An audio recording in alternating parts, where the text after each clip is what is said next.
Hey guys, welcome back. Chris with Wallowa Hikes. If you're new here, thanks for stopping by.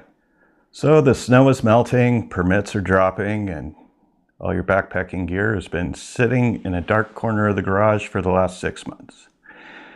And if you're testing it out, once you get to the trailhead, you're already behind the game.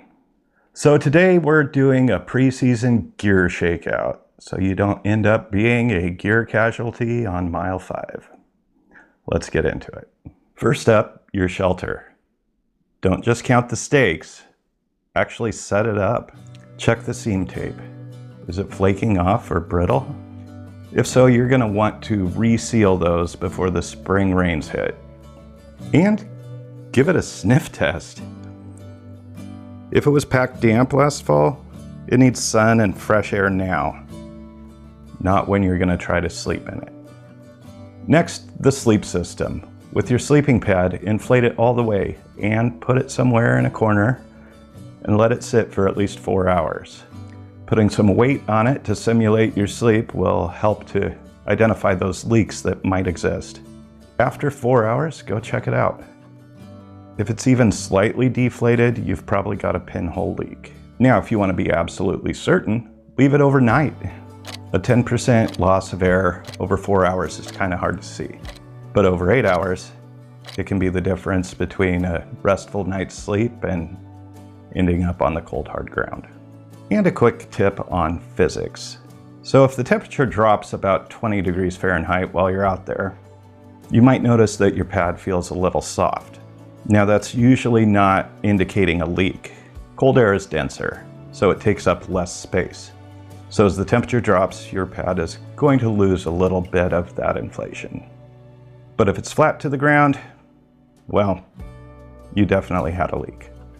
Now, after testing it out, if it is flat, grab some dish soap and a sponge.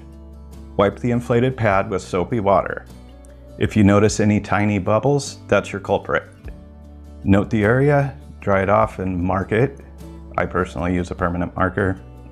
And once you've found that leak, hit it with a patch.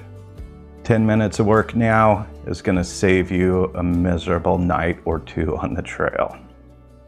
While you're at it, shake out your quilt or sleeping bag. If it's been compressed in a stuffed sack all winter long, it's going to lose a ton of loft.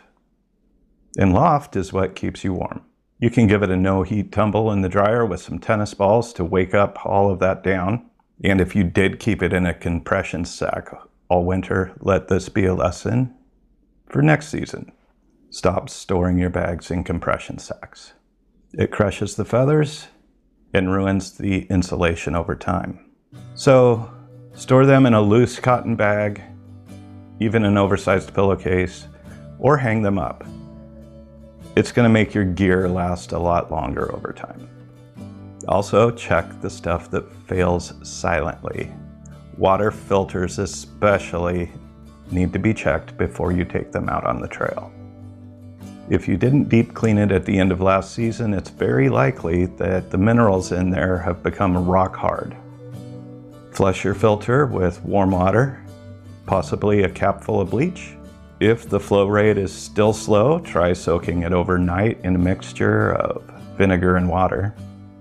The acid in the vinegar breaks down the calcium deposits that may have been stuck in your filter through the off-season, and that'll bring back your flow rate in most cases.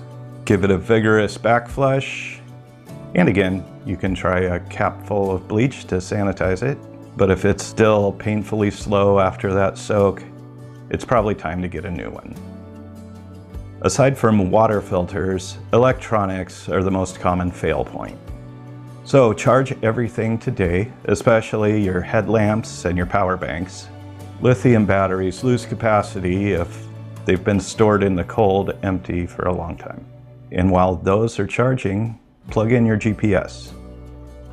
Update your firmware and your maps. If you have something like a Garmin InReach, check for updates. You don't want to be fighting with a satellite messenger that hasn't been updated when you're at the trailhead with maybe 1 bar. Most importantly, check your subscription. Make sure that it is currently active. Garmin has an option to suspend service when you're not using it, so you don't pay for it. But it's easy to forget that you've done that and then remember when you're out on the trail, making it entirely useless. So power it up and chuck it at home. Last stop, first aid kit. Refill anything you used last season and check those expiration dates. Medications like ibuprofen can lose potency, and those little packets of first aid cream or triple antibiotic ointment can dry out if they've been stored for a very long time. And if you use anything like Leukotape or moleskin, check to make sure that that's in good shape.